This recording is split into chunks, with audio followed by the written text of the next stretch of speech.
अब igneous rocks अर्थ surface के reference में कहाँ डिपॉजिट हो रहे हैं, कहाँ क्रिस्टलाइज हो रहे हैं, कहाँ उनका सॉलिडिफिकेशन हो रहा है मैग्मा का, उसके ऊपर, उस बेस पर हमने इग्नियस रॉक्स को दो पार्ट में डिवाइड किया है।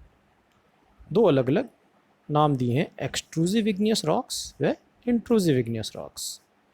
ऐसा तो नाम से ही क्लियर हो रहा है, सिंपल। एक्सट्रूसिव मतलब एग्जिट और इंट्रूसिव इनसाइड। मतलब एक्सट्रूसिव कब कहा, जब अर्थ सरफेस के बाहर, अर्थ सरफेस के रेफरेंस में अर्थ के बाहर। इंट्रूसिव अर्थ के अंदर, जब जो मैग्मा है या लावा है अर्थ के ऊपर डिपॉजिट होगा तो हम उसको बोलेंगे एक्सट्रूसिव इग्नियस रॉक्स, और जब अर्थ के अंदर डिपॉजिट होगा, डेप्थ में डिपॉजिट होगा, तो उसको हमने नाम दे दिया इंट्रूसिव इग्नियस रॉक्स। सिंपल है, इनको हम डिटेल में स्टडी कर लेते हैं, थोड़ा इनके बारे में जान लेते हैं। स्टूडेंट्स, बहुत ही सिंपल टॉपिक्स हैं ये, आप इनको एक बार भी पढ़ेंगे समझ में आ जाएगा। शुरू करते हैं। Extrusive rocks, extrusive igneous rocks, तो एक एक लाइन बाय लाइन पढ़ते हैं और इनको एक एक चीज़ को समझते हैं।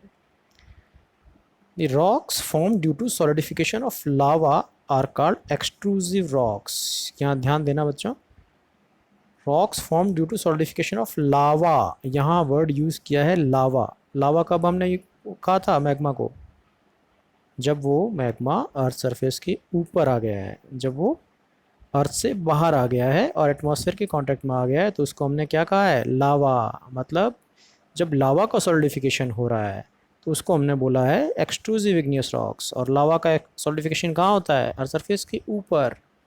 मतलब अर्थ सरफेस के बाहर जो भी सॉलिडिफिकेशन हो रहा है उससे जो रॉक्स, इग्नियस रॉक्स बन रहे हैं, उनको हम क्या बोलेंगे, एक्सट्रूसिव इग्नियस रॉक्स। एक्सट्रूसिव मतलब बाहर। नेक्स्ट है, extrusive rocks are also called volcanic rocks. ये तो अपने आप में ही सेल्फ अंडरस्टूड है। वॉल्केनो से जो बाहर निकल के जो डिपॉजिट हो रहा है उनको हम क्या बोलेंगे, वॉल्केनिक इग्नियस रॉक्स, जो कि अर्थ सरफेस के बाहर डिपॉजिट हो रहे हैं। नेक्स्ट है, as the lava tends to cool and crystallise rapidly the texture of volcanic rocks are generally fine grained और ग्लासी। इसको थोड़ा सा ध्यान से सुनना, ध्यान से समझने का प्रयास करना, वैसे ज़्यादा हार्ड नहीं, सिंपल सी बात है। As the lava tends to cool and crystallise rapidly the texture of volcanic rocks are generally fine grained और ग्लासी। मतलब जो लावा, जो मैग्मा अर्थ सरफेस के अंदर 900 से 1600 डिग्री सेल्सियस पर था, वो एकदम से बाहर आते ही एटमॉस्फेरिक टेम्परेचर, मतलब अगर हम मैक्स भी मान लें नॉर्मली 37, 38 या 40 डिग्री, या अपने राजस्थान का भी देख लें, जहाँ अपने लोकल का 50 डिग्री सेल्सियस तक भी है, तो भी 900 से सीधा 50, मतलब एकदम से ठंडा होने वाली स्थिति है।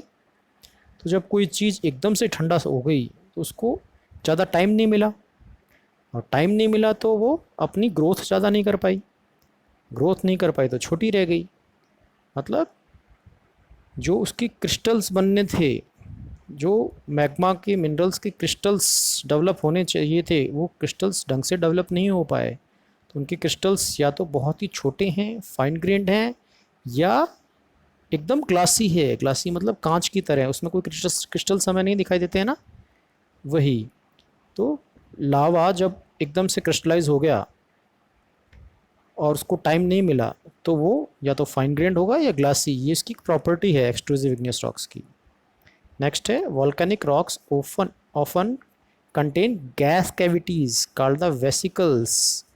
अब ऊपर हमने पढ़ा था कि जो मैग्मा होता है उसके अंदर वाटर वेपर्स होती हैं, गैसेस होती हैं, और यही मैग्मा जब ऊपर एकदम से बाहर निकलता है वॉल्केनो के फॉर्म में, तो इसकी गैसेस और वाटर वेपर्स निकल जाती हैं, एकदम से भाग जाती हैं वहाँ से। और भागती हैं तो पीछे क्या छोड़ के जाती हैं, कुछ एक कैविटीज़, कुछ खाली जगह।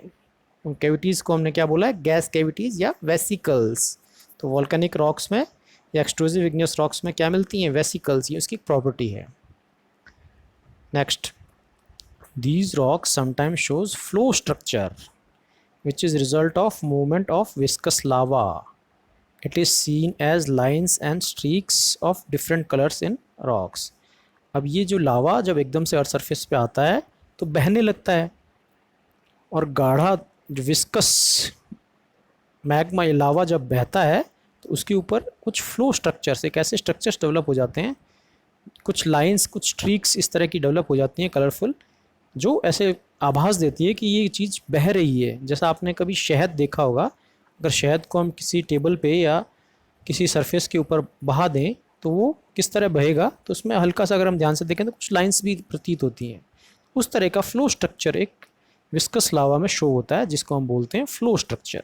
ये भी एक एक्सट्रूसिव इग्नियस रॉक्स की प्रॉपर्टी होती है। नेक्स्ट पढ़ते हैं इंट्रूसिव इग्नियस रॉक्स। एक्सट्रूसिव जो बाहर थे, तो इंट्रूसिव कौन से हो गए, जो अर्थ के अंदर हो। अर्थ के अंदर या तो डेप्थ में हो या बीच में भी हो सकते हैं।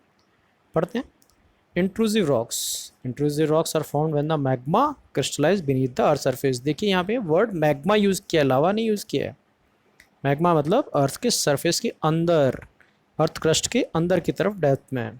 Intrusive igneous are found when the magma crystallise beneath the earth surface. Earth surface के नीचे क्रिस्टलाइज जब हुआ है, जब सॉलिडिफाई हुआ है, तो जिस रॉक का निर्माण हुआ है उसको बोला है इंट्रूसिव इग्नियस रॉक्स।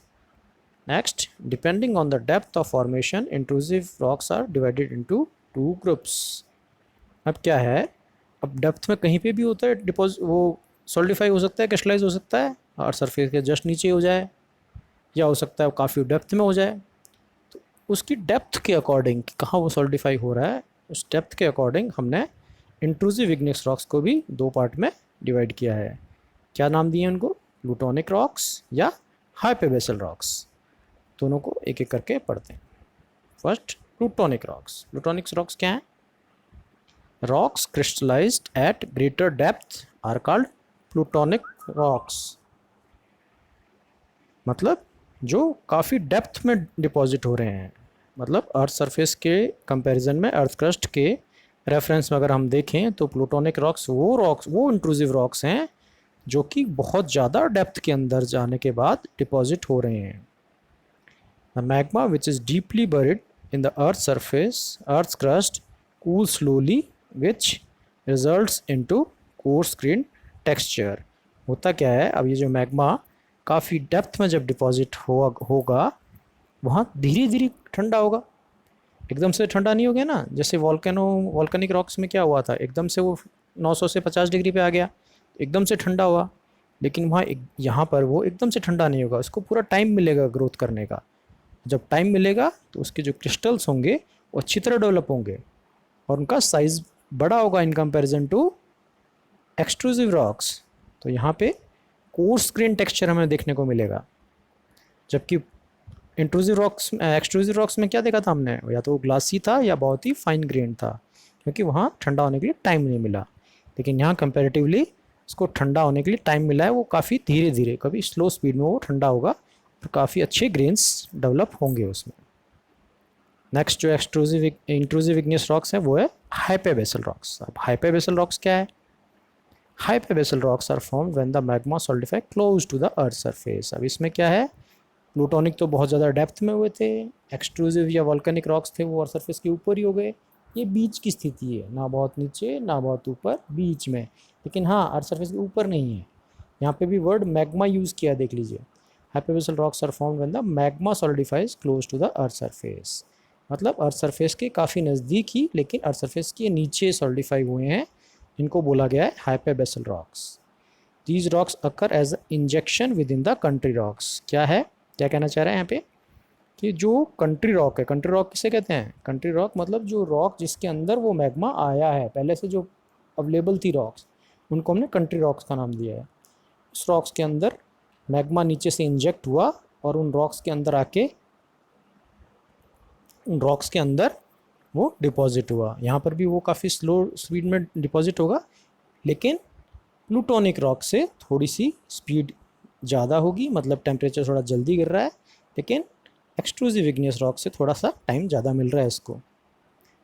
तो texture is fine grained than those of plutonic rocks but coarser than those of volcanic rocks. मतलब वॉल्केनिक रॉक्स के जो क्रिस्टल्स होंगे उनसे तो इनके जो क्रिस्टल्स होंगे थोड़े बड़े होंगे, कोर्सर साइज़ के होंगे, लेकिन प्लूटोनिक रॉक से इनके जो क्रिस्टल्स होंगे वो थोड़े फाइन होंगे, मतलब बीच की स्थिति है, प्लूटोनिक से थोड़े से क्रिस्टल्स छोटे, लेकिन एक्सट्रूसिव इग्नियस रॉक से, वॉल्केनिक रॉक से बड़े।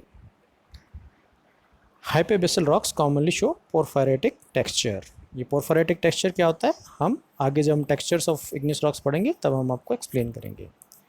अब उम्मीद है कि आपको समझ आ गया होगा इग्नियस रॉक्स के बारे में, इग्नियस रॉक्स का कंपोजिशन क्या है, इग्नियस रॉक्स का अक्रेंस क्या है, उसको हम किस तरह डिवाइड कर सकते हैं सिलिका परसेंटेज के अकॉर्डिंग।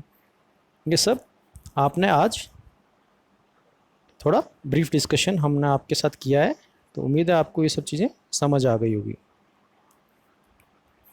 और स्टूडेंट्स, उम्मीद करते हैं कि इस कोविड-19 के एटमॉस्फेयर में, इस वातावरण में आप अच्छी तरह घर पर रहकर पढ़ाई कर रहे होंगे, और ये आपके लिए थोड़ा मददगार ये वीडियो रहेगा।